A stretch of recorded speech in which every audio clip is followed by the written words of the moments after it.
Buenas tardes, sean todos bienvenidos a una edición del Seminario Internacional. Hoy tenemos como invitado a José Gregorio Mijares, quien es egresado de la Universidad Central de Venezuela. Él hizo su maestría en la Simón Bolívar, el doctorado en la Universidad Central de Venezuela y tiene postdoctorado en el Instituto Venezolano de Investigaciones Científicas y en la Universidad Denver, y actualmente está trabajando en California State University. José Coyo, cuando quieras puedes comenzar. Gracias, muchas gracias. La verdad que es un gran honor, un gran placer y es con mucho cariño que acepté la invitación y sobre todo, no solamente por la posibilidad de compartir matemáticas con ustedes, sino por verlos a ustedes, eh, que, que hacía mucho tiempo que no los veía y ver que están bien y bueno, y darnos un poco de cariño y usar la matemática como excusa para eso. Yo les voy a hablar de teoría de Ramsey y bueno, como yo estudié con Carlos Di Prisco, yo aprendí que cuando uno quiere hablar de teoría de Ramsey o de cualquier cosa matemática, la mejor manera es haciendo dibujitos. Entonces yo voy a comenzar con un dibujito que es, bueno, o con unos dibujitos que mi intención es hacer una descripción de toda la charla, de todo lo que vamos a hablar, en caso de que nos quedemos cortos de tiempo y al menos se puedan llevar esta idea, ¿no? Entonces, bueno, como decía, yo quiero hablar de teoría de Ramsey. Y a mí me gusta siempre hacer como que este dibujo que muestra la intención de esta teoría, ¿no? Que es estudiar estructuras, digamos, que esto es una estructura y la idea de estructura es bastante amplia, que uno colorea o parte en pedazos, una cantidad finita de pedazos. Entonces la idea siempre es conseguir una copia de la estructura que esté en un solo pedazo, pero que sea monocromática, ¿no? Como decimos en teoría de Ramsey. Y por eso, como queremos una copia, hago esto rectangular para que se parezca a la estructura grande, ¿no? O sea, la idea esencial es esa, y esto sirve, entre otras cosas, para hacer clasificación de propiedades que la estructura grande pueda tener. Y entonces intentar conseguir una subestructura que sea tan rica en el sentido de que se parezca mucho a la estructura grande, pero que tenga una sola de las propiedades. Entonces se suele representar este, este esquema de cosas con una función que uno llama coloración a un conjunto finito, que es el número de clases, ¿no? Entonces digamos que la propiedad que esta subestructura roja satisface es que ella es monocromática, es decir, la función C es constante, digamos. Es constante en esa estructura roja. Entonces, esa es como que la búsqueda, ¿no? Ver qué condiciones debe satisfacer la estructura o si la estructura satisface condiciones para que este fenómeno ocurra o no. Ok. Entonces, bueno, yo voy a escoger un contexto, aunque esto ocurre en varios contextos en matemática, que van desde teoría combinatoria o lógica matemática hasta dinámica topológica, análisis funcional, etc. Yo voy a escoger un contexto más o menos sencillo y a la vez como histórico del desarrollo de la teoría topológica de Ramsey. Los problemas nacen probablemente en combinatoria y en lógica, pero luego aparece la necesidad de generalizar, digamos, a otros contextos, y ahí es donde el fenómeno para ser capturado requiere más estructura, ¿no? Y comienzan a aparecer contextos en los cuales el fenómeno ocurre, digamos, sí y no, ocurre o no ocurre, Y esto invita a introducir una propiedad que es la propiedad de Ramsey. ¿Ok? Entendida como que, bueno, el contexto en los cuales sí son contextos donde la propiedad satisface y obviamente no es el caso contrario. Entonces, para de alguna manera como capturar esos contextos, diferenciarlos y caracterizarlos, aparece la teoría, una manera, es la teoría topológica de Ramsey. Y el primer resultado importante es un teorema de Ellentok. ¿Okay? Y esto aquí nace, digamos, la llamada teoría topológica de Ramsey.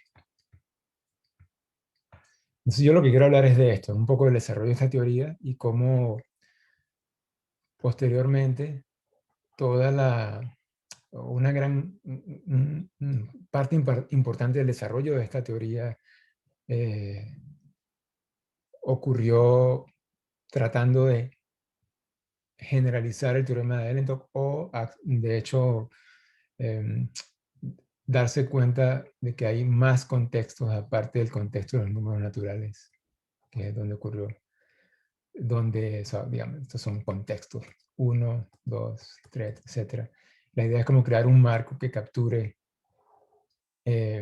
todos los contextos donde un teorema como el de Ellentok, ya que tengo una llamada telefónica y tengo que obviamente colgar o no aceptar, porque por cuestiones de Apple se mete en mi computadora. Entonces yo decía que la idea luego es capturar todos los contextos donde ese teorema ocurre y eso da pie a una teoría que se conoce como la teoría de espacios de Ramsey. ¿Okay? Es decir, quizá el contexto inicial del teorema de Ramsey y su generalización topológica, después se notó que habían otras áreas de la matemática, otros contextos de la matemática, donde este fenómeno ocurría también.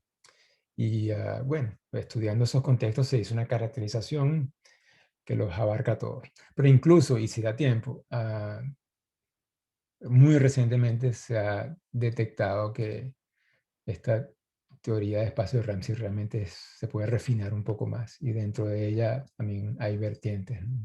Yo podría hablar de al menos 3 tipos de espacio de Ramsey, ¿no?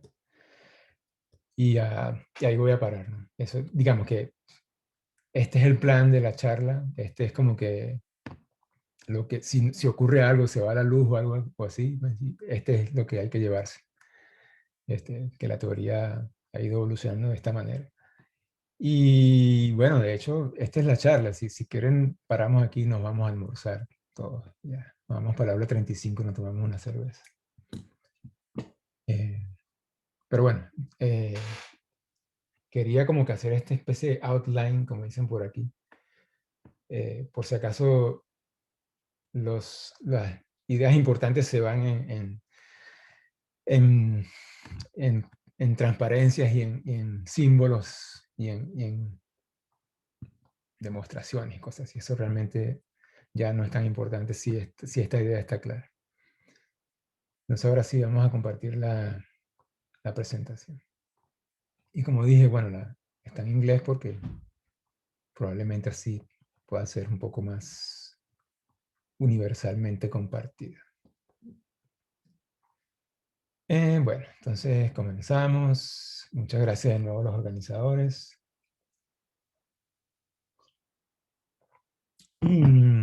Quizás el ejemplo más sencillo del fenómeno que estaba describiendo es el llamado principio del casillero, que se puede enunciar así, ¿no? A menos la versión que a mí me interesa para hoy. Cualquier partición finita de los números naturales satisface que una de las clases es infinita, ¿right? Entonces... Sí, nodo. Mira. ¿Aló? Entonces, bueno, esto de alguna manera expresa el fenómeno que estaba explicando antes, en el sentido de que hay una estructura infinita y lo que la subestructura comparte con ella es que también es infinita, ¿no? Y es monocromática. Esa es más o menos la búsqueda siempre. Y por supuesto, nos interesa más esta instancia del fenómeno que es el llamado teorema de Ramsey, que se demostró en el 29 del siglo pasado. Y bueno, necesito introducir una notación primero. Esto que está aquí son los subconjuntos de tamaño n de un conjunto fijo A. Esto es los subconjuntos finitos, sencillamente, de A. Y estos son los infinitos. Y con esa notación uno puede enunciar el teorema de Ramsey así. Para cualquier coloración de los pares de los conjuntos de tamaño 2 de naturales, siempre existe una copia de los naturales que tiene esa propiedad de ser monocromática, la copia del conjunto de pares. Entonces uno puede pensar esto como colorear un grafo con un conjunto infinito de vértices, ¿no? Eso es lo que sería este objeto n a la 2. Es como el grafo completo cuyos vértices son los naturales. Y lo que dice esto es que, bueno, no puedes conseguir un subgrafo completo monocromático dentro de cualquier conjunto de índices prescrito o prefijado A, ¿no? Esa es como que la idea. Y por supuesto está la versión finita, pero bueno, antes de eso quería hacer énfasis en algo. Ahora la estructura que el objeto monocromático comparte con la estructura grande es más rica, ¿no? Ya no es solamente ser un subconjunto, sino es ser, si quieren, un grafo, ¿no? Entonces, este tipo de fenómenos se puede presentar en el contexto de espacios métricos, por ejemplo. Entonces, tú coloreas un espacio métrico y quieres conseguir un subespacio métrico que sea monocromático. O sea, ya no es solamente un subconjunto, y así sucesivamente. O sea, la versión finita, que no es la que más me interesa hoy, pero quizás es más conocida, por eso la presento, es que es posible conseguir un número natural suficientemente grande como para que si yo coloreo todos los, perdón, si yo coloreo el grafo completo en ese número de vértices, con una cantidad finita de colores, siempre puedo conseguir un subgrafo completo monocromático. Y aquí, por supuesto, que yo estoy identificando al número natural M con el conjunto de los predecesores, ¿no? Realmente uno podría enunciar el resultado hablando solamente de conjuntos finitos, pero esto es un problema de la costumbre que viene heredada del mundo de la lógica y la teoría de conjuntos. Y si me perdonan ese pecado, podemos seguir. Ok, entonces el patrón es el mismo, coloreas una estructura y consigues una subestructura finita. Bueno, hasta ahora este resultado es un resultado, el enunciado es, bueno, muy sencillo, es como combinatorio, aunque surgió en la lógica, realmente no hay nada de lógica en el enunciado. Pero si uno quisiera generalizar esto, ¿verdad? Digamos, a dimensiones más grandes, entendiendo por dimensión, usando el lenguaje, este superíndice índice 2, ¿no? La cosa se empieza a complicar un poco. Entonces, bueno, la generalización a cualquier n natural está bien. Se puede demostrar usando inducción a partir del resultado anterior. Una prueba relativamente sencilla y que además no requiere mucha maquinaria, más que el principio del casillero y el principio de inducción, básicamente, ¿no? Pero la pregunta es, ¿no? Y le hago esa pregunta a ustedes solamente para interactuar un poco con la pantalla. ¿Qué pasa si uno dispara esa n hacia el infinito? O sea, ¿será verdad que si uno colorea los conjuntos infinitos de naturales una cantidad finita de colores, o al menos 2 colores. ¿Será verdad que uno puede conseguir una copia de la estructura? Es decir, una colección de conjuntos infinitos de un conjunto fijo, o la colección, que sea monocromática. Sí. Esa es casi que la pregunta que hizo que la teoría topológica de Ramsey apareciera, ¿no? Y independientemente de qué respuesta tengan, déjenme ponerla aquí otra vez. Aquí está la pregunta. La pregunta es escrita de otra forma.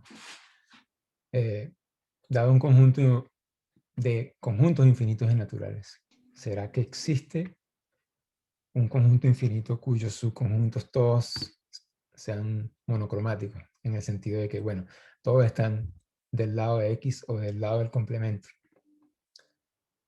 Y bueno, y resulta que la respuesta es que en general no, y eso es bueno, en principio. Entonces la respuesta es en general no. Y para darle una respuesta, un ejemplo de un contexto en el cual la respuesta es no, tengo que usar el axioma de elección. Y eso es bueno y es malo, pero ya veremos por qué. Definimos esta relación, ¿no? Sobre el conjunto infinito de natural, conjuntos infinitos de naturales. Decimos que A y B están relacionados si su diferencia simétrica es finita. Solo por si acaso, aunque yo estoy seguro que todo el mundo sabe qué es eso. Pero la última vez que hablé de esto, di por sentado que esta definición estaba clara, pero yo solo por si acaso. Entonces tú dices que están relacionados si la diferencia simétrica es finita. Y bueno, esto se puede probar que esto es una relación de equivalencia, entonces están las clases de equivalencia. Y la idea es entonces usar el axioma de la elección para escoger un elemento de la clase y usar eso para definir un conjunto X donde la pregunta tiene respuesta negativa. Ups. Ok, entonces usamos el axioma de elección y escogemos un representante de cada clase. Y si, ahora usando otra notación para la clase, si eso CLA es la clase de A, vamos a poner en X todos los conjuntos A que tienen diferencia simétrica de tamaño par con su representante. Ese es el conjunto X. Entonces, bueno, es relativamente sencillo demostrar que este conjunto X no admite ningún objeto la coloración que él induce no admite ningún objeto monocromático. Es decir, lo que quiero decir es que es fácil ver que si uno agarra A y escoge algún elemento de A de manera adecuada, perdón, este que está aquí es A. Y si tú defines, digamos, A sombrero de esta manera, es fácil definir, ¿sí? Perdón, ese conjunto X no es el conjunto de los B No, es conjunto de los en la A. clase, o está bien así.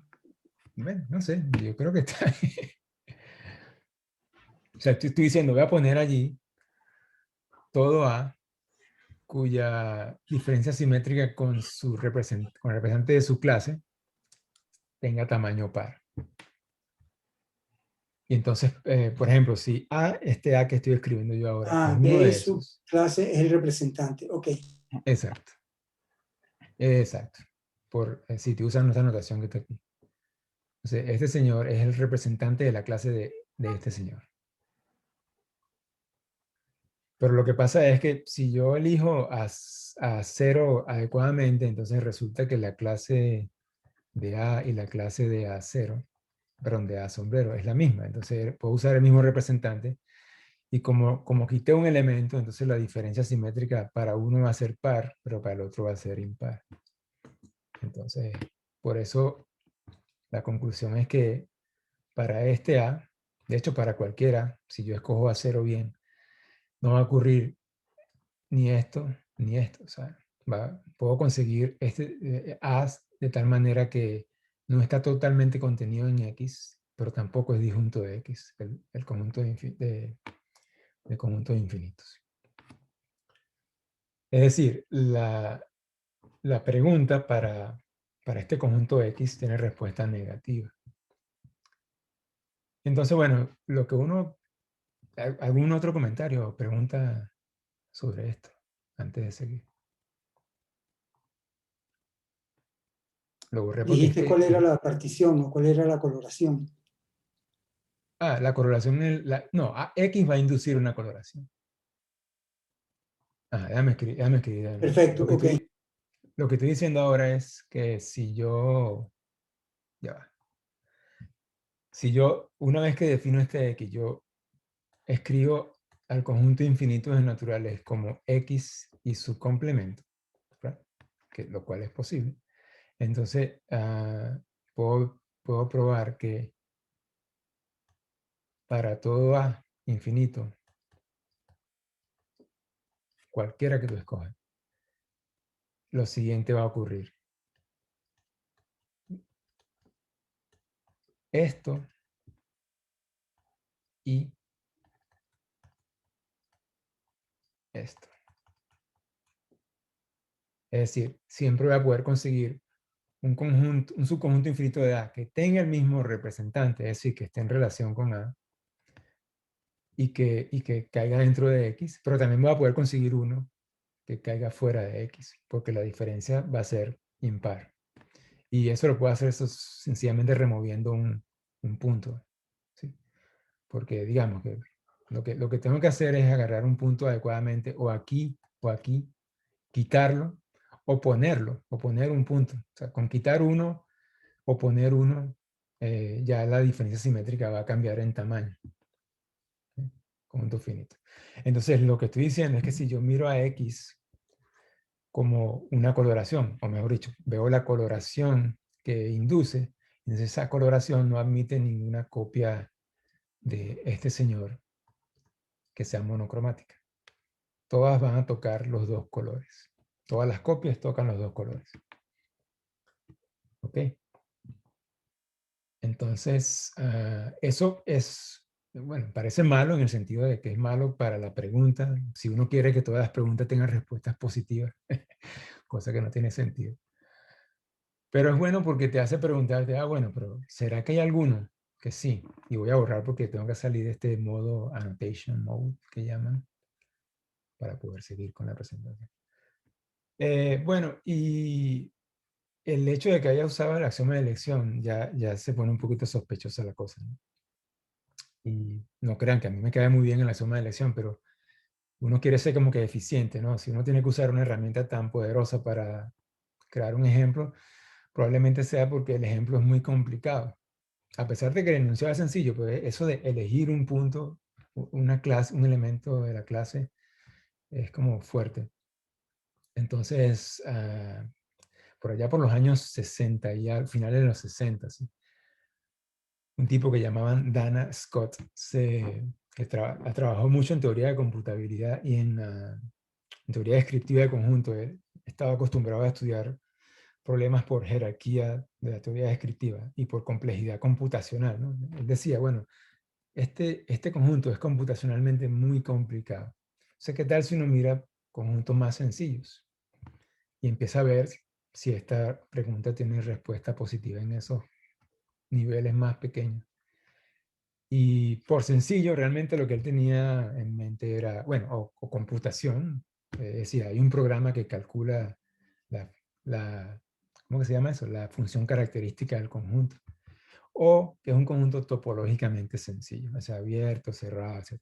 Bueno, yo voy a hablar del caso de que topología es el criterio de sencillez, ¿no?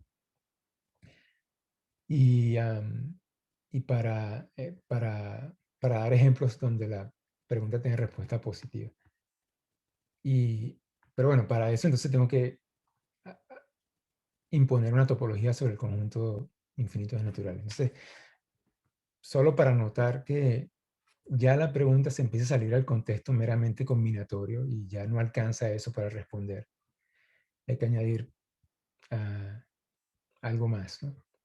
Y ese algo más al menos para esta charla, es topología. Ok, entonces bueno, hay que presentar alguna topología aquí. Y la primera topología que voy a presentar es una topología métrica. Y es esta, ¿no? Entonces, si uno identifica dos conjuntos infinitos con la sucesión de sus elementos, perdón, uno dice que obviamente la distancia entre ellos es cero, si son el mismo, y es ese número que está ahí, si pasa lo siguiente. O sea, vamos a ver qué es lo que es ese número. Ajá. Entonces, bueno, digamos, tratando de ser más o menos general, los dos conjuntos pueden ser iguales hasta cierto punto. Y entonces comienzan a ser distintos. Entonces, lo que este mínimo está capturando es ese primer instante, n. Claro, ustedes dirán, estas son rectas continuas. Supongan que son discretas. Y este n es la primera coordenada, el primer término de la sucesión en que ellos difieren. Y lo que eso dice, esto es una medida de cuán distintos son o cuán iguales son. Resulta que eso es una distancia, una función distancia. Y el más uno es, bueno, pues como otra vez, yo aprendí con Carlos Di Prisco y yo creo que para todos los estudiantes de Di Prisco los naturales comienzan en cero. Para todo el resto de la humanidad no, cosa que es un error. Los analistas del cero no es natural y yo no entiendo por qué, porque el cero es lo más natural del mundo. Este U más uno El cero es la nada, Goyo. y de la nada viene todo.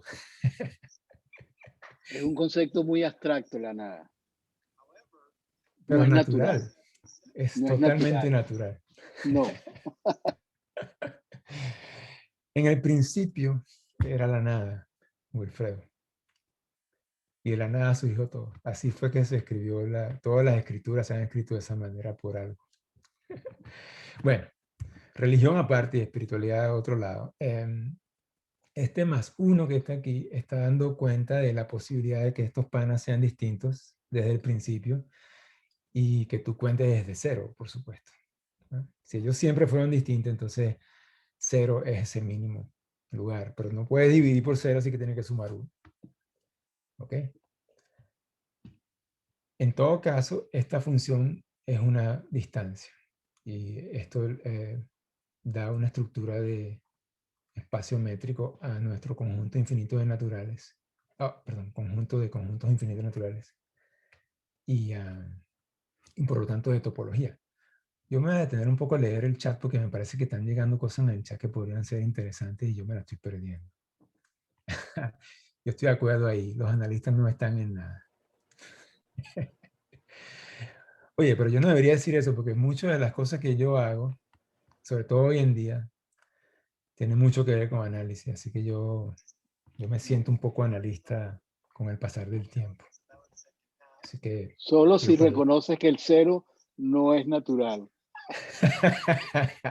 Bueno, nos encontraremos un día en una cena y unas frías y veremos quién convence a quién. Bueno, ok. Entonces, esta cosa es un espacio métrico y, por lo tanto, un espacio topológico. Por cierto, cuyos abiertos básicos son de esta forma. Que si se acuerdan el dibujito que estuve haciendo antes, luce así. O sea, te va a poner, si A pequeña es un conjunto finito, usted va a poner allí todos los conjuntos infinitos que comienzan con ese segmento inicial. Eso es un abierto básico. Esto, porque esta métrica realmente es equivalente, la topología inducida por ella es equivalente a la topología producto. Y uno puede ver que estos son los abiertos básicos de la topología producto. Pero bueno, ese es otro cuento. Entonces este dibujito es importante, es interesante para tenerlo como una idea intuitiva de ciertas cosas. Así que quizá es bueno que lo recuerden. Ok. Ya va. Ok. Y no, ¿qué pasó aquí. Ok, entonces, bueno, ahora podemos ya definir la propiedad. La propiedad es otra manera sencillamente de enunciar la pregunta, ¿no? Dice, bueno, un conjunto es Ramsey, un conjunto X es Ramsey, si la pregunta que él induce, perdón, si la partición que él induce da respuesta positiva a la pregunta que puse antes. Eso es todo lo que es conjunto Ramsey. Es decir, existen copias de n a la infinito que son monocromáticas para esa partición. Y no solamente eso, sino que existen dentro de cualquier, si lo miras otra vez como grafos, el hipergrafo más grande tiene copias monocromáticas dentro de cualquier conjunto A de vértices que tú hayas prefijado, ¿no? Eso es lo que está diciendo. Y ahora la pregunta es interesante, bueno, es casi interesante porque tiene respuesta negativa. Entonces va a ser totalmente interesante cuando también tenga respuesta positiva. Es decir, la propiedad va a tener más sentido. Bueno, aquí están unos ejemplitos, creo yo, que están aquí mismo. Ajá, entonces, bueno, si tú miras X, el conjunto de todos los conjuntos de infinito cuyo mínimo es 8, o cualquier mínimo realmente, eso es Ramsey. Es más o menos fácil ver que uno puede conseguir un objeto monocromático simplemente yéndose un poquitico más allá del mínimo probablemente. Así que bueno, al menos esto ya le da una respuesta positiva a la pregunta. Un poquito más generalmente, ese conjunto en 1 es un caso particular de los abiertos básicos realmente. Son los conjuntos que comienzan con cierto segmento inicial fijo, tienen la propiedad de Ramsey. Y bueno, no creo que yo vaya a pasar tiempo haciendo la prueba, pero probablemente sea una de las, si alguien quiere estudiar esto, esa es una de las primeras demostraciones interesantes y que además da músculo, buen músculo para demostrar. Y no es muy complicada tampoco. Y da mucha intuición además. Entonces, bueno, sí, los abiertos básicos son Ramsey. Y por lo tanto, si se dan cuenta, la propiedad de Ramsey es dual, ¿no? Si X tiene la propiedad, el complemento también. Entonces, si estos abiertos básicos tienen la propiedad, los cerrados que ellos inducen también. Y eso es un hecho general, ¿no? Los abiertos son Ramsey y por lo tanto los cerrados también. Okay. Y entonces, por cierto, Tomás, ¿cuánto tiempo dura este negocio, chico? De 45 minutos a 1 hora. ¿Tienes tiempo? Ok. Entonces, pero acuérdame que ahora comenzamos, para saber. Como 10 Comenzamos a minutos las después, algo así. 5 a las Ok. 9 después de la hora. 9 minutos Dale. después de la hora. Ok. Entonces, lo que yo voy a hacer ahora es como echar una especie de cuento cronológico del desarrollo de tratar de capturar cuáles son los conjuntos que satisfacen esta propiedad. Y bueno, y es así. Creo que viene inmediatamente después. Ajá, sí. Entonces, bueno, después que Dana Scott hizo esa conjetura diciendo que, bueno, si miramos conjuntos sencillos, a lo mejor la cosa camina. En el 65, Nash Williams demostró que, por cierto, antes de eso, todos estos enunciados se refieren a la topología métrica, por cierto. Todos los conjuntos que son al mismo tiempo abiertos y cerrados tienen la propiedad de Ramsey, según Nash Williams en el 65. Y luego Galvin en el 68 probó que los abiertos en general, no necesariamente los que son Kloppen, tienen esa propiedad y por lo tanto los cerrados. Más tarde Galvin, de nuevo, pero junto a Prickly, probaron que los borelianos también. Es decir, los elementos de la sigma álgebra construida a partir de los abiertos usando complementación y uniones numerables. Ok. En el 72, antes que Cricri, Galvin. Y eso, hasta ese momento, es como que el resultado que capturaba la mayor cantidad de conjuntos útiles en matemática que tiene la propiedad de Ramsey. Y tomen en cuenta que esto quiere decir que se podía usar la propiedad de Ramsey para clasificar conjuntos borelianos, por ejemplo. Silver había demostrado que los conjuntos analíticos también tenían esa propiedad. Y analíticos son las imágenes continuas de boreliano. Pero Silver utilizó herramientas metamatemáticas más hacia la lógica y la teoría de conjuntos. Y eso no quiere decir que sea malo, pero la pregunta siempre cuando uno hace eso es si realmente es necesario, ¿no? Y por eso no lo pongo en la cronología, porque como que se va al desarrollo topológico, y aunque realmente sí lo puse. Pero luego lo que pasó después es muy interesante, porque Ellentok, quien finalmente caracterizó los conjuntos Ramsey topológicamente de manera definitiva, lo que hizo fue analizar la demostración que Silver hizo y darse cuenta que Silver ya estaba usando una topología más fina que la métrica en su demostración, probablemente sin darse cuenta, y estaba usando combinatoria. Entonces, realmente el resultado de Silver, primero, era mucho más general, y segundo, podía evitar los recursos metamatemáticos. Y eso llevó al siguiente resultado. O bueno, tengo que hablar de la topología de Ellentok primero. Entonces, lo que Ellentok se dio cuenta en un artículo que además tiene solamente 2 páginas, y esas 2 páginas tienen, la mitad de una de las páginas son las referencias, así que realmente es página y media. Y es totalmente autocontenido, pero sin embargo es el resultado que inauguró la teoría topológica de Ramsey. Y me parece uno de los artículos más interesantes que yo he leído, porque lo único que uno tiene que saber para leerlo es un poquito de topología y quizás un poquito de combinatoria de la que uno aprende en algún curso de probabilidad, realmente. Entonces, bueno, lo que hizo Ellentok es, ¿se acuerdan de ese dibujito de los... Todo este dibujito yo lo aprendí de Carlos, por cierto. Claro, uno con el tiempo empieza a hacer sus propias versiones de dibujo, ¿no? Pero esto es una costumbre que me quedó de Prisco. Lo que hizo este señor fue imponer la siguiente condición. Ya la parte verde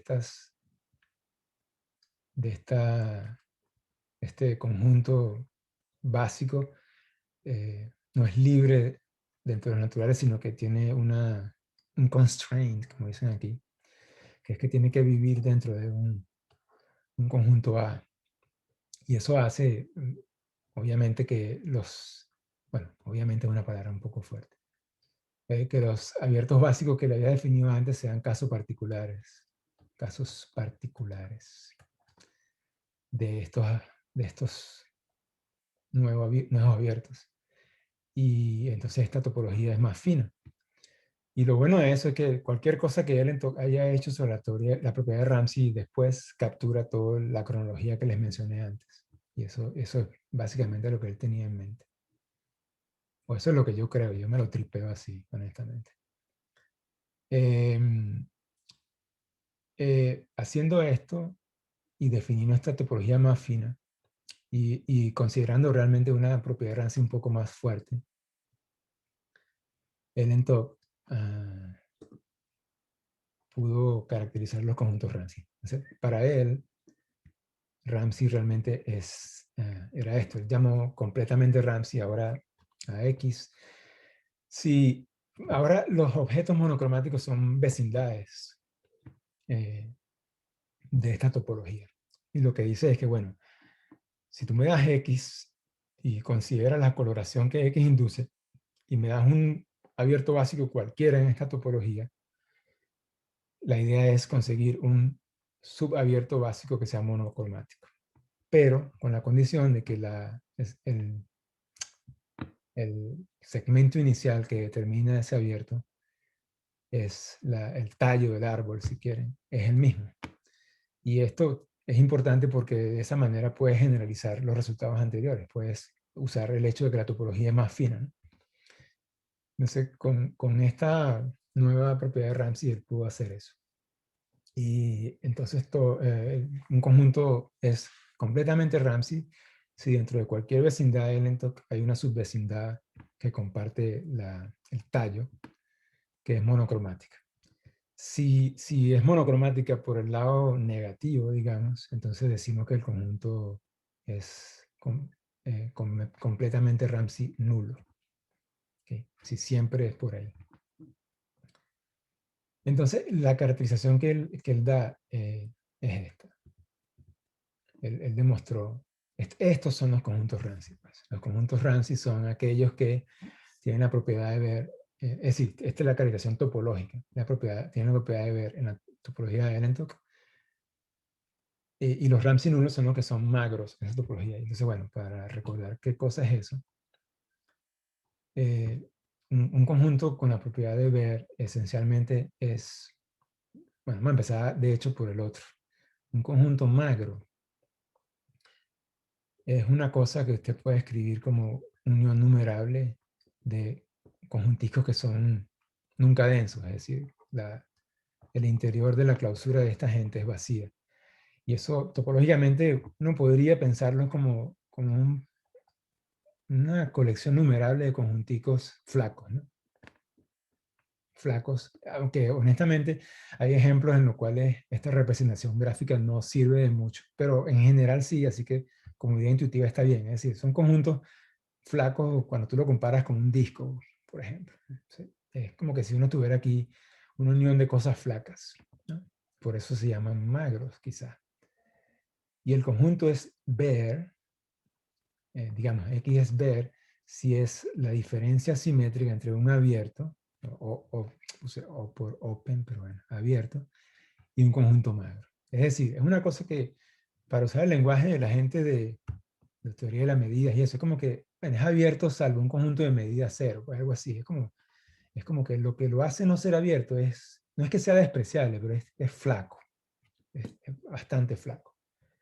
Entonces, es decir, ya, desde el punto de vista topológico, ya uno sabe que cuando uno tiene un conjunto Ramsey enfrente es porque el conjunto es muy sencillo, es casi un abierto. Por eso el conjunto que uno construye con la cosa esta, con el axioma de elección, la cosa tiene que ser muy salvaje, ¿no? Muy complicado para no ser Ramsey. Y por eso la conjetura de Dana Scott es interesante. ¿Qué fue lo que dijeron aquí en el chat? Déjame borrar aquí, porque es que cuando uno está en modo anotación, no puede, o yo no sé cómo, mejor dicho, interactuar con el chat. Salgo de aquí. Goyo, cuando haya una pregunta, yo te puedo ir avisando. Listo. Por el momento Maravilloso. no hay ninguno, entonces, pues, Ok. tranquilo. Muy bien. Entonces, bueno, esto es como que esto, a pesar de que los resultados anteriores ya estaban, obviamente estaban usando la topología como el criterio de caracterización, este es como que el primer resultado fundacional, al menos así me gusta a mí verlo, de la teoría topológica de Ramsey. ¿Qué viene después? Bueno, viene darse cuenta, o se dieron cuenta, lo que comenzaron con esta teoría, de que este fenómeno, no solamente la propiedad de Ramsey en sí, sino incluso la caracterización que él dio, ocurre en otros contextos. Y quizás para dar una idea de qué es lo que estoy diciendo, vamos a ver si aquí debería, si yo hice bien mi trabajo, aquí debería venir algo por el estilo. A ver. Ok, no, así, esto es más bien como una especie de esquema de cómo las cosas ocurrieron, ¿no? O cómo yo creo que ocurrieron, en todo caso. Es como que, bueno, está el principio del casillero, que da una idea muy sencilla de qué es lo que la teoría de Ramsey estudia. Luego está el teorema de Ramsey, que es una generalización que ha resultado ser muy útil y además tiene una motivación muy interesante. Y luego generalizaciones de la teoría del teorema de Ramsey topológicas, como el teorema de Lentok. Entonces, en los otros contextos, lo lo que ocurrió es algo parecido, ¿no? Claro, con un principio de casillero distinto. Un teorema como el de Ramsey, no el de Ramsey, pero análogo, y un teorema análogo al de Ellentok. Pero luego cuando la cosa cogió tracción, digamos, sobre todo en los años recientes, cada vez que usted veía una cosa que parece un principio del casillero, usted podía saltar directamente al teorema de Ellentok. O esa es la agenda del estudio de la teoría, ¿no? Dentro del esquema de la teoría de espacios de Ramsey. Es como que si usted cree que algo parece un principio del casillero se comporta igual, entonces quizás detrás de eso esté un teorema de Ellentok y por lo tanto un espacio de Ramsey, que es lo que voy a definir después. A ver. Ok, entonces este es como un contexto, otro contexto, ¿no?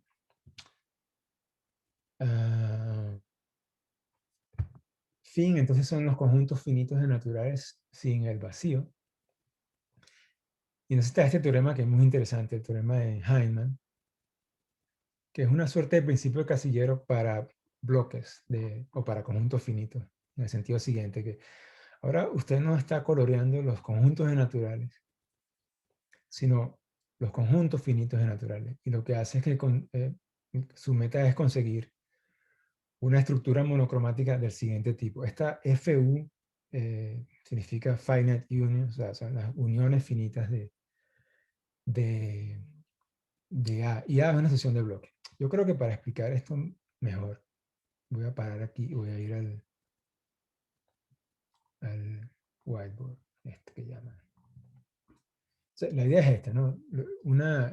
Si usted tiene conjuntos finitos, una sucesión de bloques en este contexto es una sucesión de conjuntos finitos así, que uno va a listar de acuerdo a el máximo y el mínimo. Entonces, el máximo del primero es menor que el mínimo y así sucesivamente, ¿no? Entonces, esto se conoce como una sucesión de bloques. Y una unión finita extraída de esta sucesión, bueno, es lo que tiene que ser. Usted agarra unos cuantos de estos términos y los une para formar una cosa más grande. Lo que el teorema de Hyman dice es que si usted colorea a este objeto, siempre va a conseguir una sucesión de bloques tal que todas las uniones finitas construidas a partir de A, de esta manera que describí, va a ser monocromática. Entonces, bueno, obviamente esto en sí mismo es una colección de uniones finitas, de conjuntos finitos. Entonces, esto es una copia, en algún sentido, de esta estructura y es monocromática, así que el patrón de la teoría de Ramsey se sigue dando. Este principio del casillero de Hyman es interesante porque es interesante fuera del contexto de la combinatoria. Esto está asociado a problemas que tienen que ver con la teoría de ultrafiltros, por ejemplo, pero resulta que esto es muy importante en el análisis funcional porque una generalización de este teorema debida a Gowers, que no voy a enunciar porque es técnicamente un poco fastidiosa, está hablando de una propiedad interesante de funciones definidas sobre la esfera, o la parte positiva realmente de la esfera del espacio de banda conocido como C0, en los reales, funciones continuas, realmente uniformemente continuas. Es una propiedad que se llama estabilidad, que quizás los analistas en la audiencia conocen, pero yo no quiero entrar en ella, pero lo que quiero decir es que lo interesante de toda esta teoría de Ramsey es que ella no se cocina en sí misma, sino que muchas de las motivaciones vienen de preguntas que surgieron en otros contextos, por ejemplo, análisis funcional o la teoría de dinámica, se llama dinámica topológica, en particular dinámica de grupos topológicos, incluso en teoría de la medida, en lo que se conoce como el fenómeno de concentración de medida, que son fenómenos que de alguna manera usando el lenguaje de esas áreas, tratan de capturar objetos monocromáticos en el sentido de que, bueno, yo tengo una estructura y hay una parte de la estructura que concentra toda la información.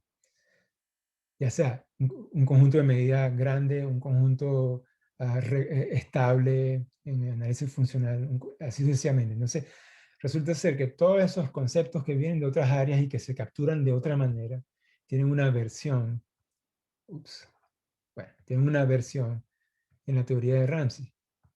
Y esa versión puede ser exacta en el sentido de que es este fenómeno de concentración de medida habla de un objeto exactamente monocromático, o puede ser aproximada, como en el caso de la dinámica topológica, donde, bueno, no habla de un conjunto monocromático, un objeto monocromático, sino que es casi monocromático, en algún sentido que podríamos hablar un día tomando café. Lo que quiero decir entonces es que en gran medida el desarrollo de la teoría se nutre de mucha otra matemática, y eso es lo que hace que no sé, que me parezca más bonita todavía. Yo no sé dónde diablos puse la presentación. Aquí está.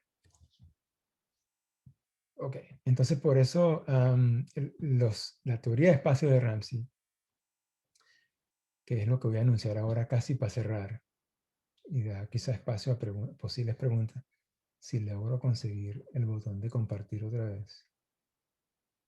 Ajá. Again. De nuevo, este teorema de Feynman en particular, aunque es una cosa que es muy importante para la teoría de conjuntos, realmente es muy importante para el análisis funcional también. Lo que decía es que la teoría de espacio de Ramsey crece no solamente para responder preguntas de combinatoria y topología y conjuntos, sino especialmente de otras áreas. Entonces, bueno, ¿cómo es la cosa?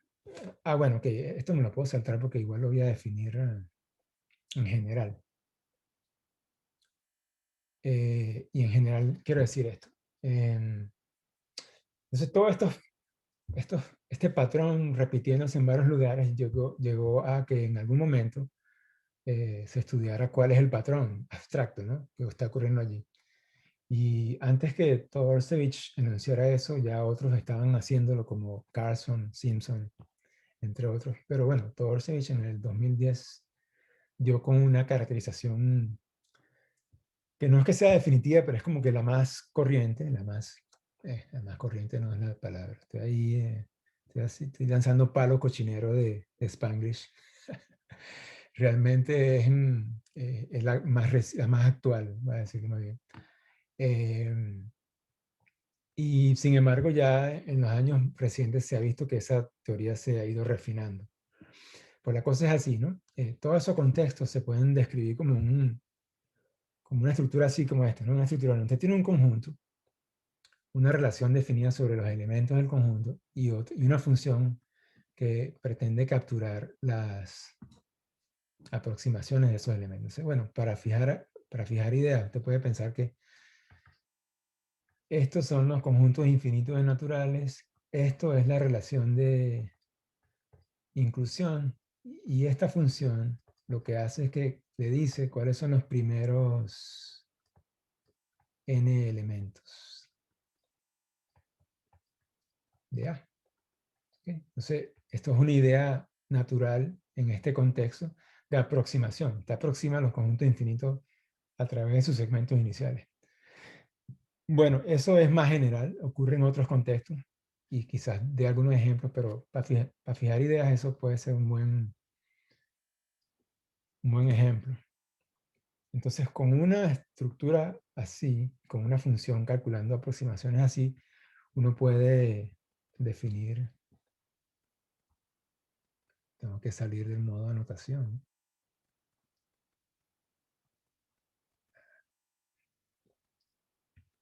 No puede definir vecindades como la de Elentov.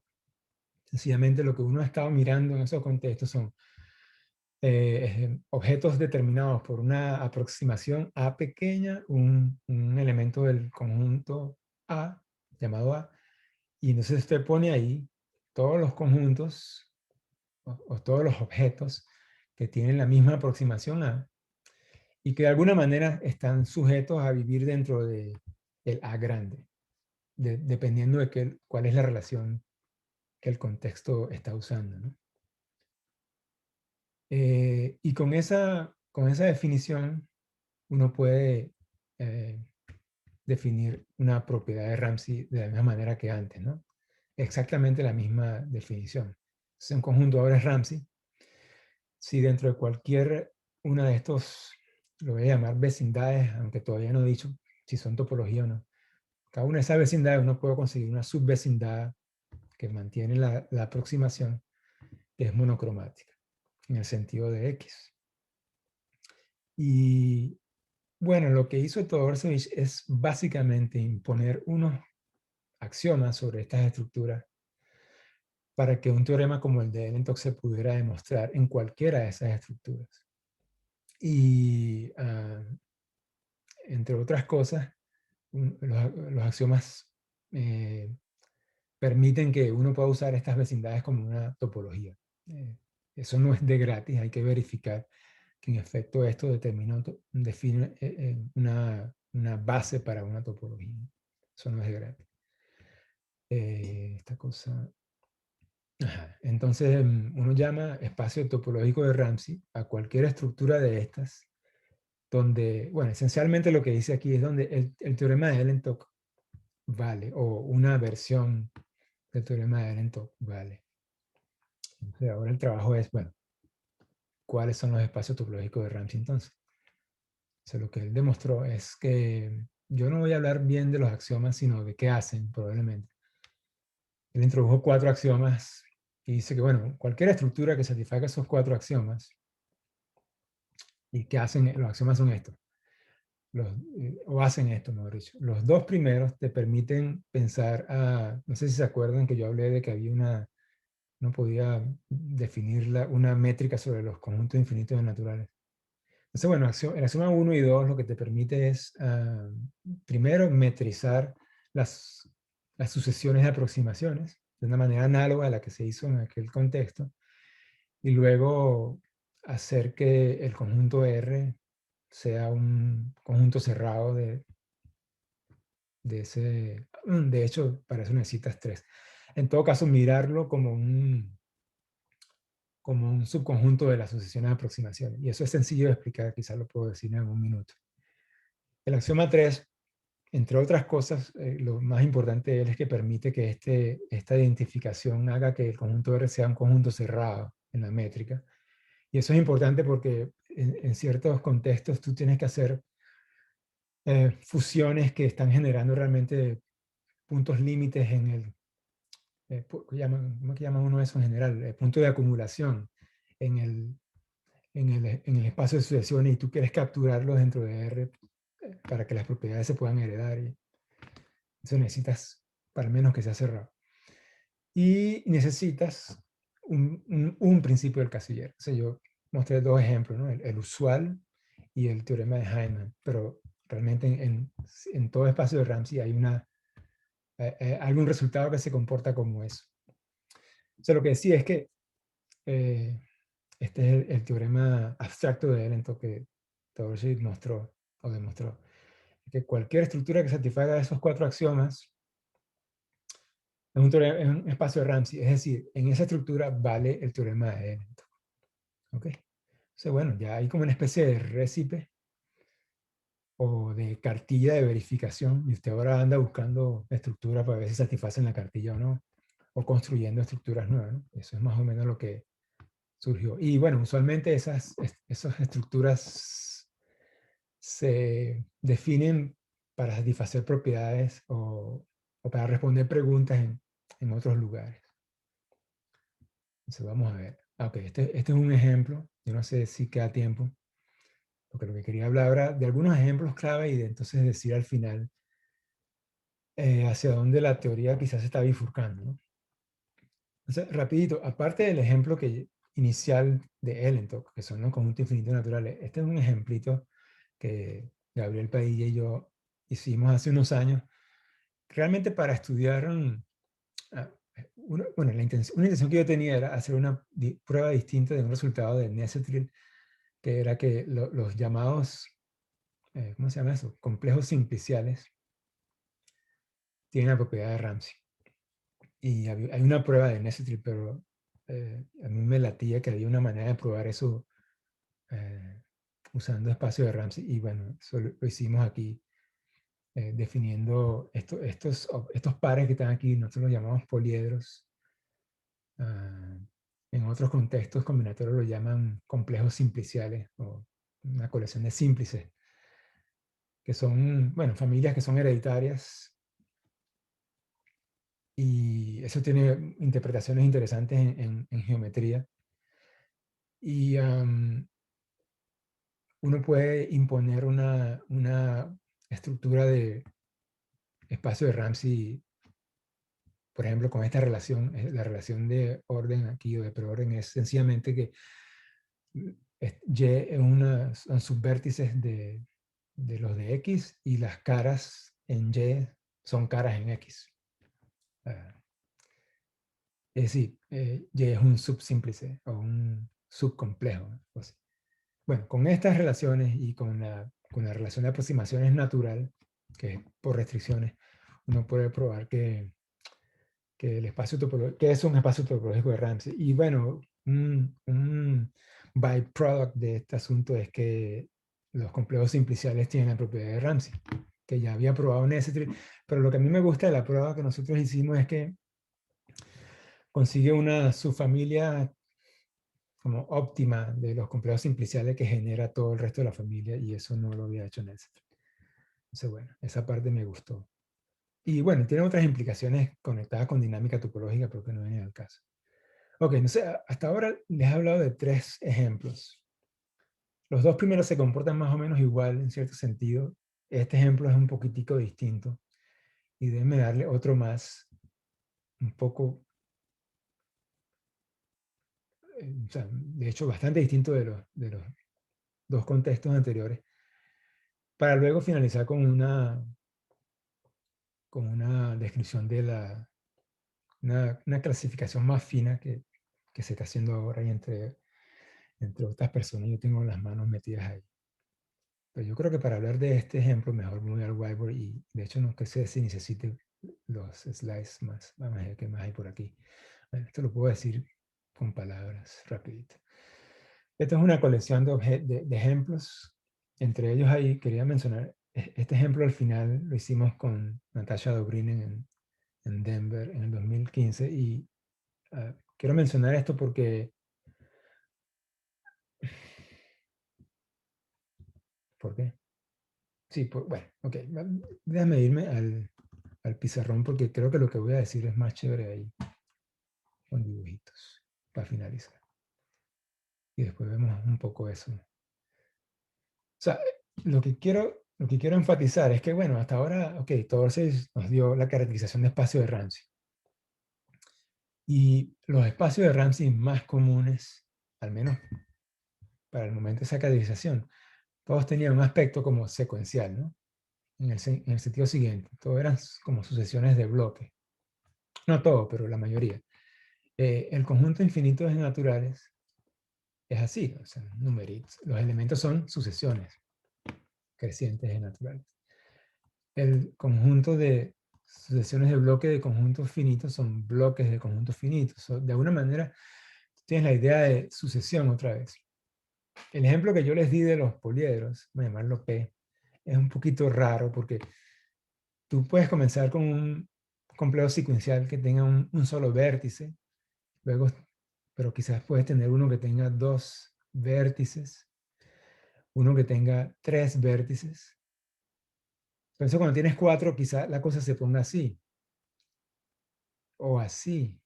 O sea, después puedes tener una pirámide. Ups.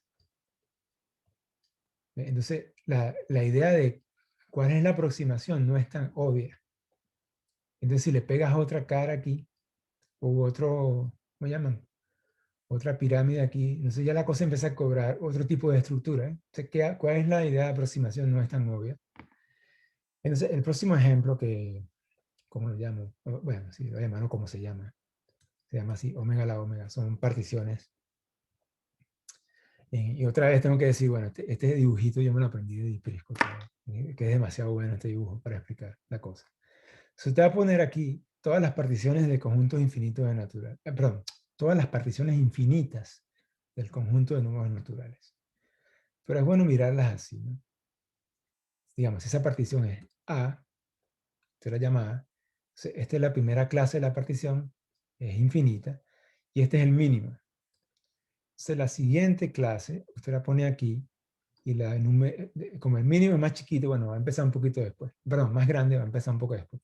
Entonces, la siguiente también, y así sucesivamente, usted enumera todas las clases de esa manera. Y esto permite visualizar cuál va a ser la función de aproximación. Es decir, recuerden que para definir un espacio de Ramsey yo necesito un conjunto R, que es este en este caso, y estos son los objetos. Necesito una relación, que no he dicho cuál es todavía, pero en particular necesito una función de aproximaciones. Entonces, lo que hace uno para aproximar particiones es esto. La primera aproximación es, usted va a la primera clase hasta, bueno, tanto como lo que es menor que el siguiente mínimo. O sea, esta sería la primera aproximación de la partición. La segunda aproximación es, bueno, miren las dos primeras clases hasta todo lo que es más chiquito que el tercer mínimo. Entonces, esto sería la segunda aproximación. Y así sucesivamente. Va al cuarto mínimo, entonces mira las tres, y así sucesivamente. Eso da una idea de aproximación más o menos natural. Y obviamente usted está aproximando la partición infinita. Y la relación de orden es, bueno, una partición es más pequeña que otra si solo si la más pequeña se forma pegando clases de la más grande, ¿no? Uniendo clases de la más grande, eso es todo. Eso es un espacio de Ramsey. Pero como se habrán dado cuenta, la idea de aproximación aquí es muy distinta. Esto es fácil, usted tiene primera aproximación, la segunda un cemento inicial, es como secuencial. Aquí también. Aquí ya la cosa es muy rara. Y aquí también es rara, porque por eso es que usted para formar subaproximaciones tiene que pegar cosas, ahí con un gluing ahí, un pegamento. Hay cosas combinatorias que empiezan a dar problemas a la hora de la caracterización. Eso no echa a perder la teoría en el sentido de que los axiomas siguen funcionando, pero eso empieza a decir, bueno, hay espacios, hay espacios de un tipo que a faltas de un mejor nombre, yo voy a poner aquí y llamarlos secuenciales. Bueno, secuenciales no se escribe así. Secuenciales. Y aquí los otros. Vamos a llamarlos los malos por ahora, porque no hay ningún nombre. Y honestamente, dentro de los otros, hay unos que no, este y este son distintos a los secuenciales, pero son quizá distintos en sí mismos cuando usted los compara también. Vamos a ponerle otro color a este señor. Entonces, bueno, estos están un poco más entendidos. Estos tienen un poquito de esto y un poquito de esto. De hecho, el principio de casillero de este ejemplo es exactamente el mismo de este ejemplo. O sea, que el problema no está en el casillero, sino en las aproximaciones, pero no sé honestamente, es una pregunta aún. ¿Cuál es el problema ahí? ¿Qué es lo que lo hace especial? Estos están un poco más entendidos. Entonces, bueno, yo voy a concluir un poco hablando de estos últimos. Y dejo informalmente la pregunta de los del medio. Pero en los últimos también hay bastante preguntas. Bueno, quizá no debía haber borrado eso. Dejarlo ahí y mudarme otra vez Oye, por se dañó tu audio. ¿Me escuchan ahora, no? Ahora creo que sí. ¿Me oyen? Sí. ¿Y me dejaron de oír por mucho tiempo? No, no fue mucho. Ok. Bueno, entonces yo decía que... Entonces, esto que dice aquí es... uf, ya va, un momentito. Entonces, esto que está aquí es la descripción del ejemplo de particiones que ya no viene al caso. Pero lo que es verdad es que vamos a decir así, ese ejemplo de las particiones y todos los ejemplos que están viendo aquí en pantalla, que obviamente no he explicado, son distintos de una manera sustancial a los ejemplos, a los otros ejemplos que mencioné, sobre todo a los secuenciales, en el sentido de que la manera como se producen aproximaciones aquí son muy distintas, pero además hay una manera topológica de capturar cuán distintos son, y es la siguiente. Todos estos ejemplos que están aquí satisfacen la siguiente propiedad que voy a enunciar y que la verdad que va a ser difícil de explicar en tan poco tiempo, pero que básicamente dice esto. De alguna manera, uno puede agarrar estos ejemplos que están aquí, cualquiera de ellos, y proyectarlos sobre un conjunto, sobre un cierto espacio métrico, en el cual todos los conjuntos con la propiedad de Baire métrica son Ramsey. Y eso a ustedes les sonará o a chino o a, bueno, eso no es lo mismo que dijo Ellentok. Resulta que no, la palabra clave ahí es la palabra métrica. Es decir, el teorema de Ellentok dice Ramsey y Baire es lo mismo en la topología de Ellentok, no en la topología métrica. De hecho, en los ejemplos secuenciales es muy fácil conseguir conjuntos con la propiedad de Baire respecto a la topología métrica que no son Ramsey. Goyo, tu ¿Se volvió a ir audio de algo? nuevo. ¿Y ahora? Yo creo que es que el internet aquí no. Aquí no se oye aquí. bien. No, Cristina, aquí se oye bien, No. Cristina. No te estamos escuchando. Sí, tú me escuchas, Goyo. Yo te oigo. Hay un ruido Sí, en la línea. yo no lo siento el ruido, ni tampoco he escuchado interrupción. ¿No será tu línea, Cristina? Sí. Pues, ¿los demás están escuchando bien? Sí, Ah, entonces soy Lo yo. más, lo De repente. más difícil para oír es desde Caracas y yo escucho perfecto. Ah, bueno. Sí, ahora el sonido de Yamile sí está cortado. ¿Qué hacemos entonces? No, Como dice la canción, Entonces ¿seguimos o paramos? No, Sigue. la inestabilidad es con el sonido. Seguimos. sigue, sí. Ok, dale. Sigan bailando, pues. Como dice la canción. Ya, ¿cómo es la cosa aquí? Ah, esto se fue por el principio. Ya vamos, dame un segundito porque esto se movió. Ok, entonces lo que estaba diciendo es que estos ejemplos de espacio, que ahora son bastantes, pero cuidado, el hecho de que te vean ahí fechas más o menos viejitas no quiere decir que se sabían que eran espacios de Ramsey hace tiempo. Habían teoremas que después se ha ido viendo, bueno, esto es un teorema que está diciendo que hay un espacio de Ramsey aquí. Perdón. Lo que estaba diciendo es que estos ejemplos se distinguen de los secuenciales, porque en los secuenciales es posible conseguir conjuntos con la propiedad de Baire que no son Ramsey. Pero en estos ejemplos que están acá, se puede conseguir lo que se llama una proyección métrica, es donde todo conjunto Baire es Ramsey, y eso lo distingue. Pero lo bueno es que eso ya hay una caracterización. Y eso lo hicimos Natasha Dobrinin y yo en un artículo que salió en el 2015 en la, ¿cómo se llama esto? En el Journal de Teoría Combinatoria Serial. Bueno, este que está aquí. Que es que lo que hicimos nosotros es que miramos la estructura que todos se había mirado, pero le agregamos las proyecciones en las que he mencionado y que no voy a explicar. Es decir, para cada número natural uno puede asociar una proyección. Esa proyección va a ser un espacio métrico. Y ese espacio métrico va a tener una función de aproximaciones propia, que es esa S.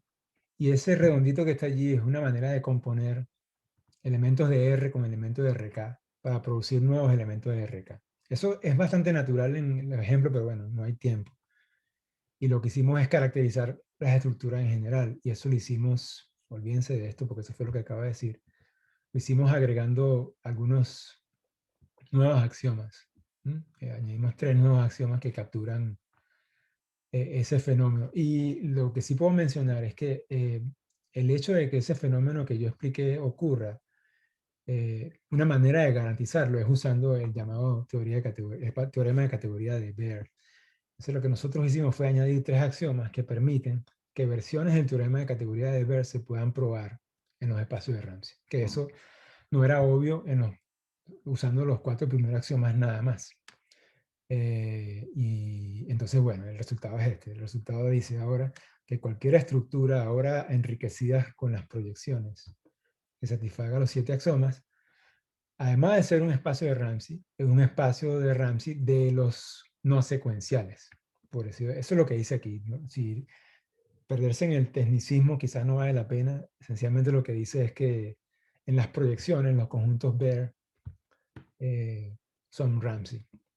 Y es decir, admiten toda coloración Baire medible, admite un conjunto monocromático. O para usar lenguaje de medida, existe un conjunto de medida grande que es monocromático, cuando se usa la propiedad de Baire como una medida.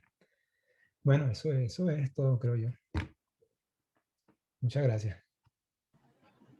Gracias, Goyo. Vamos a abrir el espacio para las preguntas. Ok. Quieren hacer preguntas, pueden abrir el micrófono o escribir en el chat, cualquiera de las 2 opciones. Seguimos, dice Alejandro.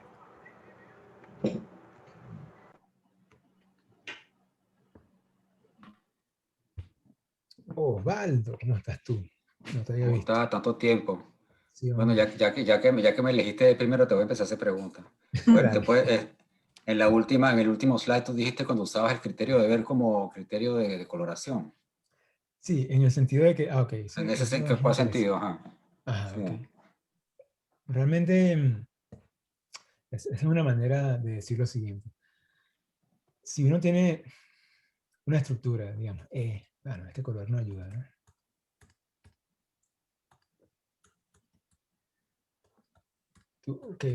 Uno puede colorear una cantidad finita de colores, ¿no? Sencillamente una partición. Pero si E tiene estructura, topológica en particular, o de medida, o cualquier estructura más allá de ser un simple conjunto, tú puedes imponer condiciones relativas a esa estructura a la partición. Es decir, tú puedes decir que este señor que está aquí es de medida positiva, por ejemplo. Cada Sí. color es de medida positiva. Entonces de ver quiere decir que, por ejemplo, que es de primera categoría de ver. Exactamente. Ese de ver quiere decir que estos son señores de Que es categoría 1. intersección numerable de abiertos densos. Exactamente. Tal Ok. cual. Exactamente eso. Es decir, a mí no me interesa partir esto ahora Sí. solamente en conjunto, sino en conjunto de primera categoría, por ejemplo. Sí, ok. O en borelianos, Sí. etc. Es decir, yo quiero que cada clase sea boreliana. Cada clase sea de medida positiva. Cada clase sea un espacio métrico. Cada clase sea cosas así. Cosas con Sí. estructura. Eso es lo que quise decir. Ok. Y eso es una pregunta interesante porque eso es lo que realmente enriquece la teoría. Cuando tú empiezas a poner ese tipo de condiciones en la coloración, es cuando empiezas a obtener resultados interesantes. Sí, y esto de la propiedad de ver es con respecto a la topología de este señor, ¿cómo se llama? Que tiene el nombre raro. Bueno, en el último enunciado que puse, no.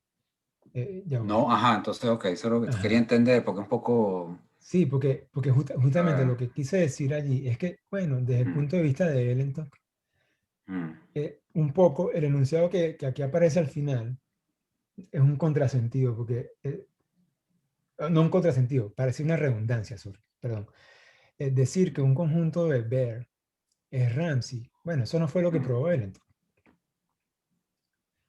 Sí. Esto cobra sentido, es decir, esto tiene significado cuando tú no usas la topología de Baire,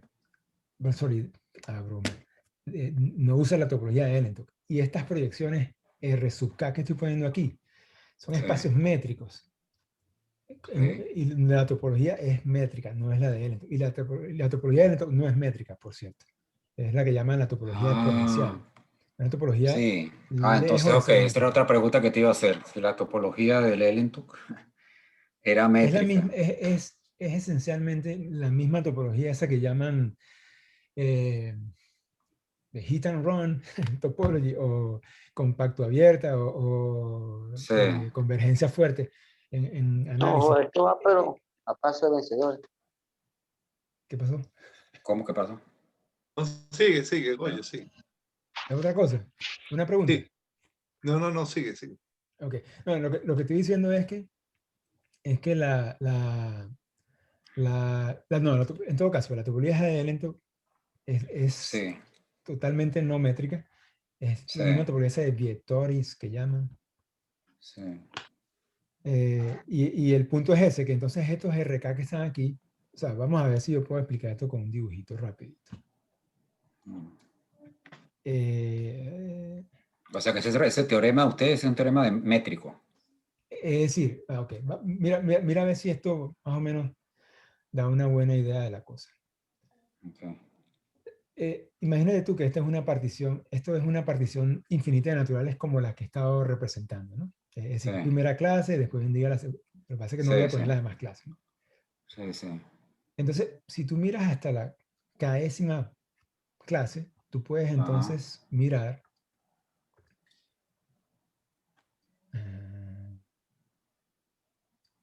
Ahora mira, como que la proyección de la cosa roja solamente a las primeras K clases. Sí. En el sentido de que tú vas a empezar a unir clases, de tal manera que lo que te queda es una K partición nada más. ¿Ok? Okay. ¿Sí me explico? Sí, o sea, y Entonces, si entonces. esto es A, entonces la cosa azul, bueno, quizás debería llamar a la cosa azul, vamos a llamarla X, y A es lo rojo. X es una Okay. proyección de A en algún sentido. ¿Ok? Una proyección sobre las primeras K clases. Si tú miras ahora la colección de todas esas proyecciones, y llama eso RK. Sí, ya, perdón un momentico, ya va. Lo que tú dices que rojo es apenas la vertical o también la diagonal. Es todas las, lo que pasa es que no las dibujé, son Entonces, las todas azules las, son las clases. mira todas las clases, Ok, las azules ahora son rojas también, las clases. Ajá, azules y rojas, mira todas las clases, Ajá, azules y rojas. Y de hecho, ok. las azules son algunas de las rojas, si quieres. Sí, ok. Lo que vas a hacer ahora es, todas las rojas las vas a colapsar sobre las azules. Sí, Y vas a formar al final una cosa que llamas X, que solamente tiene K clases. ¿Ok? sí. Pero sigue siendo una partición de los naturales, pero ahora en solo K clases. Si tú haces eso para toda A, y A vive en el conjunto de todas las particiones infinitas de naturales, Sí. vas a obtener al final el conjunto de todas las K particiones infinitas. Ese conjunto es un espacio métrico con una métrica que no voy a discutir, pero es aquí donde estoy haciendo la pregunta. Mira los conjuntos con la propiedad de ver en esta métrica. Sí. ¿Ok? Y prueba que satisfacen una cierta propiedad de Ramsey en esta proyección. ¿Ok? Entonces, en otras palabras, a pesar de que aquí arriba los conjuntos que tienen la propiedad de ver en la topología de Elento son Ramsey, aquí abajo no es muy claro, siempre. Sí. Entonces, bajo ciertas condiciones, que son los axiomas que añadimos, aquí abajo, ver es Ramsey.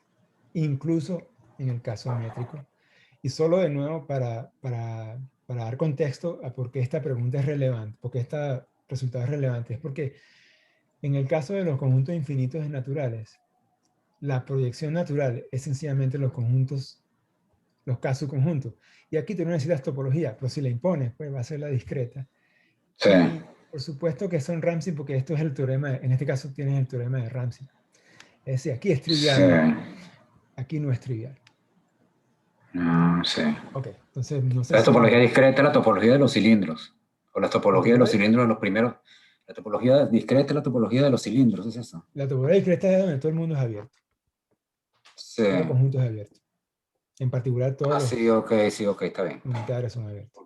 Porque la topología que tú pusiste antes, hay tantas topologías aquí que Sí, me confundí un poco. La topología de esta primera era digamos que la topología que estoy aquella mirando que aquí se tenía la parece más a los métrica. arbolitos estos, así. Sí, La que puse aquí exactamente. arriba es los arbolitos, pero con condiciones sobre las ramas. Y aquí Sí. es la topología discreta. donde Ahí todos simplemente son la topología discreta y se acabó. Todos los puntos son abiertos y cerrados. Exacto. Entonces, Ah, sí. en el contexto de ejemplos como este de las particiones, no es obvio Mm, que Baire implica Ramsey cuando el conjunto es métrico. Y eso sí. estuvo ocurriendo. Y no solamente eso, aquí en este espacio, si tú miras la topología métrica aquí, tú puedes conseguir subconjuntos aquí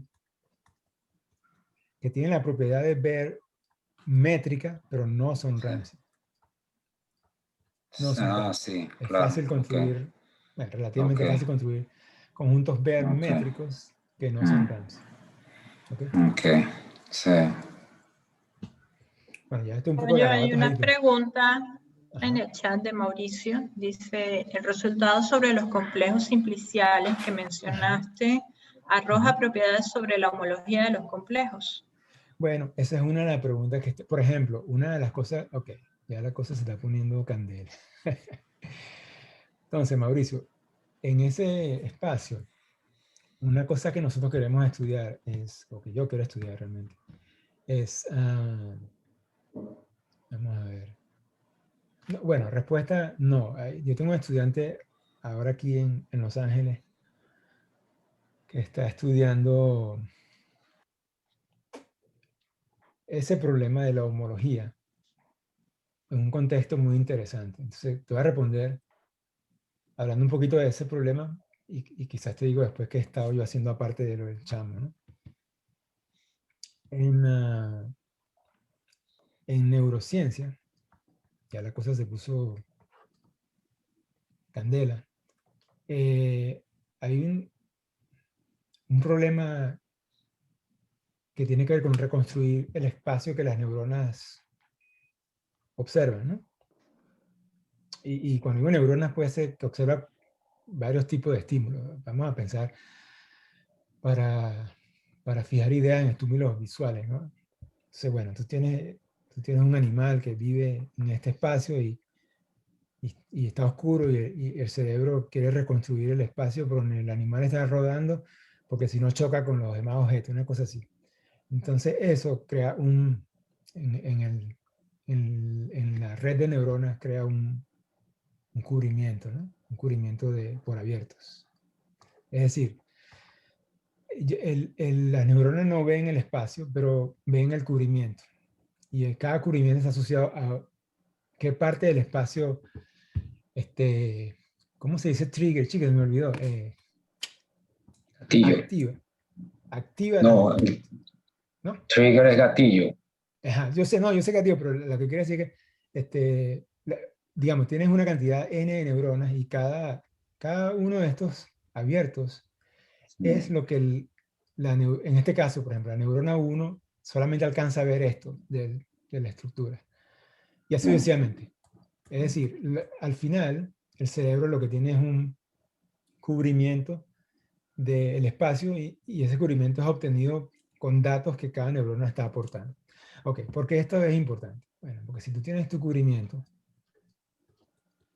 finito, un cubrimiento finito del espacio, tú puedes calcular una cosa que llaman el nervio del cubrimiento. Vamos a llamar a esto C.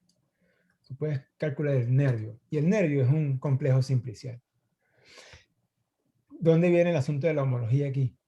Bueno, viene que como complejo simplicial, si tú ves la topología del complejo, el complejo no es el espacio, pero tienen la misma homología. Son homólogos. Son homotópicamente equivalentes. Homotópico.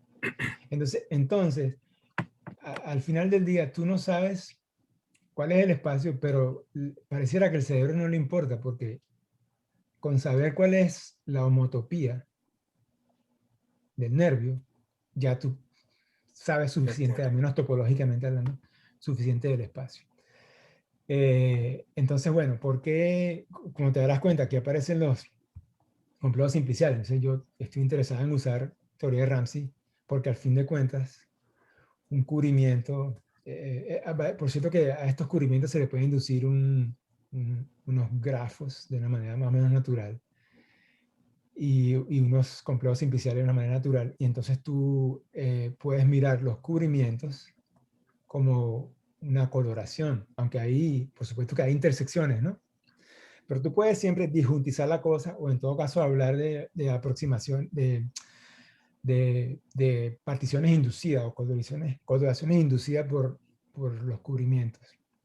Y entonces lo que queremos hacer con este estudiante, bueno, lo que queremos hacer con él ya está más o menos hecho, que es un poco traducir el problema al lenguaje de los complejos simpliciales de la teoría de Ramsey.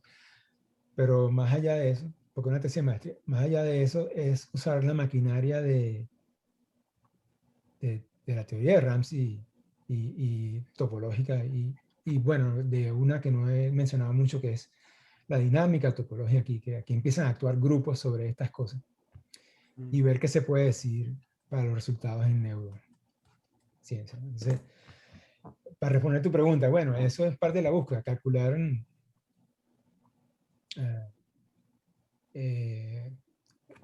homotopías, Betty, lo que llaman los números de Betty y esas cosas. Y ver Homologías. Homología, etc. Bueno, yo sé que a ti te interesa también por esta razón.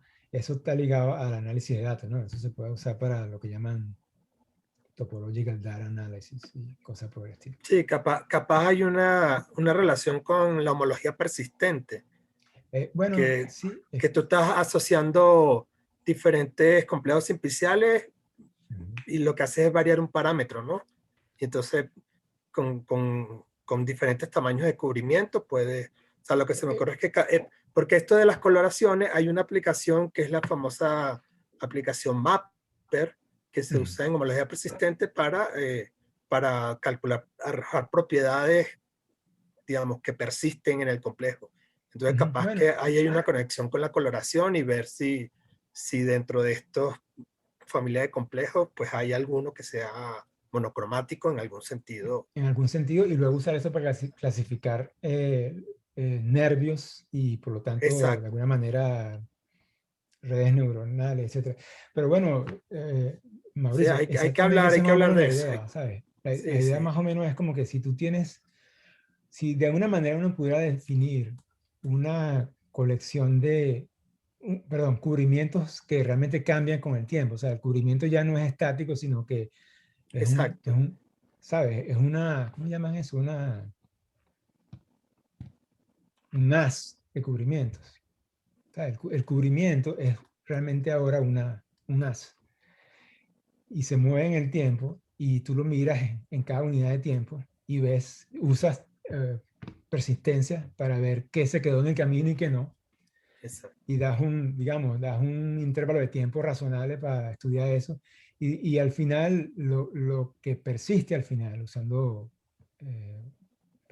persistencia homológica, como sea que se traduzca la cosa, al final es lo que, bueno, es lo que tú vas a usar para reconstruir, pues, porque a lo mejor en el camino se perdieron datos, pero no eran esenciales. Entonces lo que queda al final, el cubrimiento final, es el que realmente uno va a usar para reconstruir el nervio y por lo tanto la homotopía del espacio y por lo tanto esencialmente el espacio. Eso es más o menos la heurística que estamos siguiendo, ¿no? No es fácil en el sentido que, bueno, es una pregunta hasta ahora y es una heurística. No hay mucho resultado, pero hasta ahora lo que hemos estado haciendo es traducir las herramientas al lenguaje no solamente de neurociencia, sino además de homotopía y de persistencia y de Betty numbers y de, ¿cómo se llama eso otra vez? Topología análisis de datos topológica. A ver qué podemos, en cuál momento podemos usar teoría de Ramsey allí. Pero digamos, si uno para un parámetro T de esto, es más o menos natural usar teoría de Ramsey allí y clasificar, ¿no? Casi. Pero para allá es donde estamos yendo, precisamente. Pero más allá de eso, también puedo decir que en el proyecto original de estudiar los complejos simpliciales como un espacio de Ramsey estaba estudiar el índice, porque otra de las cosas que se hacen, sí, no sé si va a tomar tiempo, una de las cosas que se hacen en la teoría de Ramsey estructural es que tú luego, si tú tienes una familia de estructuras Ramsey como lo es los complejos simpliciales, tú luego puedes estudiar los límites de esa familia en algún sentido que en teoría de Ramsey estructural se llama Fraisé, límites de Fraisé, y llegas a una cosa infinita que luego tú estudias su grupo de automorfismos y ves a este grupo como actuando sobre lo que llaman flujos, o sea, estudias estos G, estudias los G flujos o G flows de esta cosa, y en particular buscas el mínimo G flujo universal. Bueno, estudiar eso y calcular sus índices en el sentido de homología es otra de las cosas que motivaron aquel proyecto, en el caso de que estos son los complejos simpliciales y este es el límite de Fraisé. Y el límite de Fraisé fue una cosa que nosotros llamamos el poliedro aleatorio, ¿no? Una cosa así.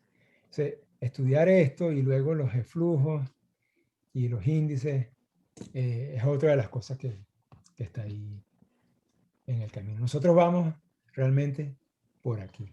Ya sabemos cuál es el límite de Fraisé, ya sabemos que la colección es Ramsey. Entonces, e incluso tenemos una idea de cuál es ¿cómo se llama esto? El minimal flow, pero no sabemos más. Así que si alguien quiere lanzarse aquí, bienvenido será. Oye, hay otra pregunta en el chat de José Rojas. Dice, ¿eso es como un sistema híbrido entendiendo las zonas de estabilidad e inestabilidad?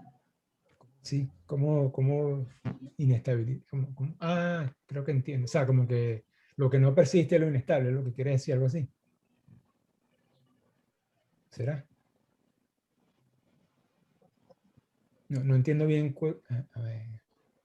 No, es que no sé qué es un sistema híbrido. En sentido ni idea. dice. Ni idea quién es Uyapunov. Pero capaz que sí. O sea, si lo que quieres decir es que uno está tratando de ver qué es lo que es regular en el tiempo y dejando afuera lo que no, entonces, bueno, más o menos esa es la idea. Hay una pregunta de Vicky. Dice, a lo largo de tu charla mencionaste que algunos resultados están asociados a una noción de aproximación. ¿Esa noción tiene que ver con redes, digamos en el sentido topológico, o más precisamente con filtros? ¿Con redes o con filtros? Ok, en el sentido topológico.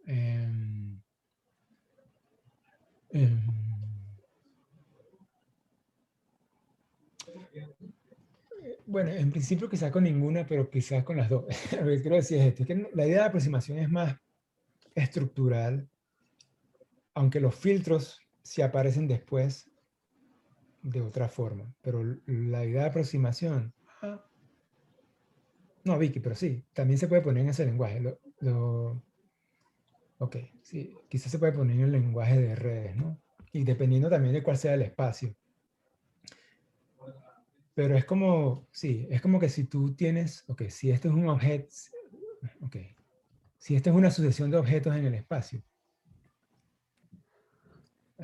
no sé si la idea está bien. Estoy tratando de hacer en este dibujo una sucesión de objetos que están encajados, ¿no? Entonces como que, vamos a ver, como que este amarillo es el objeto más externo. Entonces después viene un objeto un poco más interno, pero que comparte como que el principio. Y así sucesivamente. Entonces eso crea una idea de red que converge, ¿no? Y lo que tú quieres al final, usando convergencia de redes, o se puede escribir de esa manera, tú puedes conseguir al final un objeto que es el límite de todos. Y ese objeto se captura por las aproximaciones. O sea, las aproximaciones se pueden usar para definir como que una red, cuyo límite, topológicamente hablando, o también lo puedes poner como un filtro, cuyo límite, topológicamente hablando, es este tipo verde que está aquí. Sí, uno podría usar ese lenguaje también, pero no es esencialmente eso. No sé si eso es lo que creo que eso es lo que entendí bien de la pregunta. Goyo, yo tenía más o menos la misma pregunta. ¿Será que tú puedes volver a la diapositiva donde tienes los axiomas de Tudorcevik? por Sí. favor. Por cierto, muy chévere la presentación, me encantó. Muchas gracias. Muchas gracias. Muy contento de verte. Por cierto, Ay, ¿dónde yo estás tú? también. En Brasil, Estás en Brasil, ¿no? con Cristina. Estás Bueno, no en estoy buenas haciendo tesis con manos. ella, pero estoy aquí en Sao Paulo. Ok. Sí, estoy. ¿Dónde era que íbamos? A lo de Torces, ¿no? Era antes, creo. Aquí. Esa Este. anterior, esa es.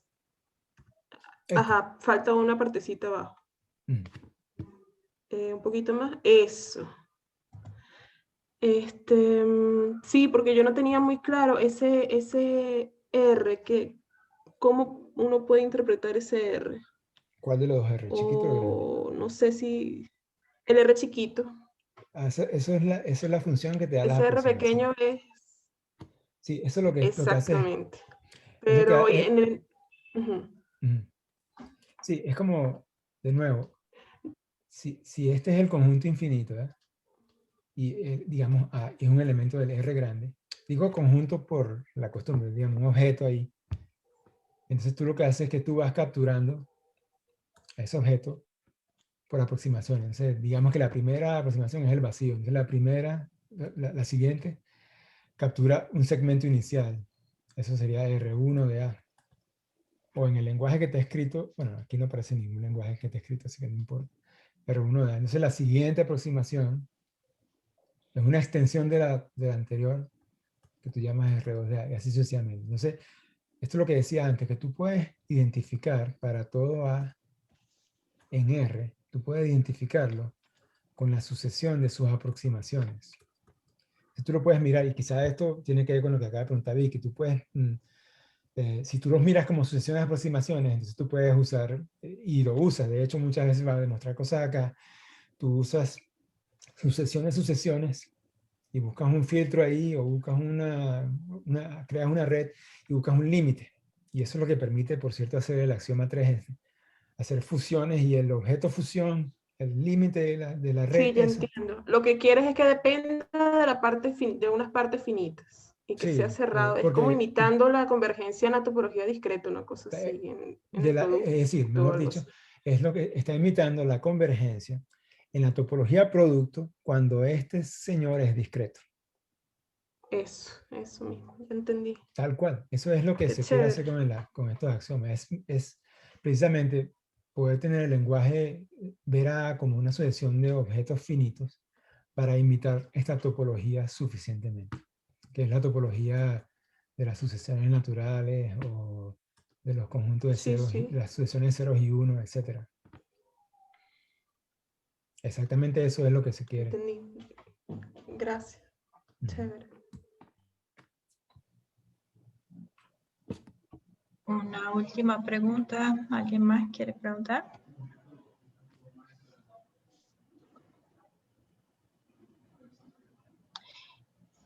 Si no, entonces vamos a agradecer a José Gregorio por excelente charla. Muchas gracias. Gracias a ustedes. Muy contento de verlos o de ver sus nombres, los que no he visto todavía. Muy contento. Oye, me contenta mucho, voy a ser parcial aquí, me contenta mucho ver a Roberto Comadreja. Tenía años que no te veía, bro, sinceramente. Me contenta mucho verte. Bueno, me contenta mucho verlos a todos. Años. Y dígame a Vicky, tenía tiempo que no veía a Vicky. Una pregunta, pausamos ya entonces para YouTube. Sí, yo creo que ya puedes parar la grabación.